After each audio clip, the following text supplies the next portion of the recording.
Hi, I'm Aaron Dad with Orchard Services, and today I'm going to talk to you about a banana shrub. Uh, it's not an actual, does not produce actual bananas. In fact, this is part of the magnolia family. Um, it's got some really cool foliage on it. It's a very simple, glossy green leaf.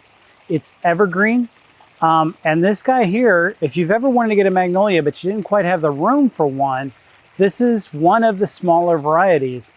This one here will top out at about 12 feet tall. So these guys are almost halfway grown. And they get to be a decent amount wide. They probably get about 6-8 feet wide. Evergreen, like I said, and then they like a filtered sunlight. They don't want super intense sun all day long. I've noticed that they tend to weep a lot if they get in too much direct sunlight. So a little bit of a break in the day, they do really, really well. They also like a little bit heavier on the moisture side, but don't overwater. They definitely don't like that at all.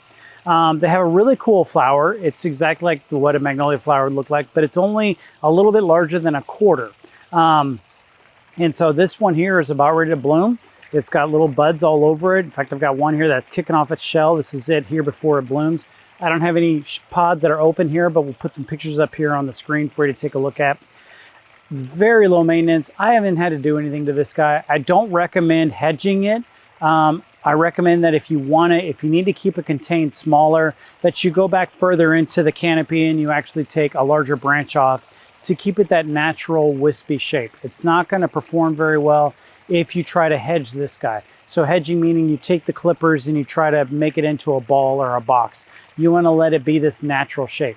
I've had this one here for about 5 years.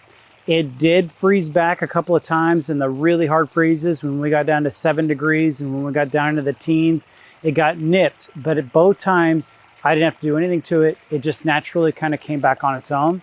It lost a decent amount of foliage, but right away within a full growing season, it was right away back to normal. Now, it did take a while to get it this tall. That's what's great. This one's been in the ground about 5 years. It started about knee height, and here it is. It's about 6 feet tall 5 years later. So it's not an aggressively growing shrub. It's really nice.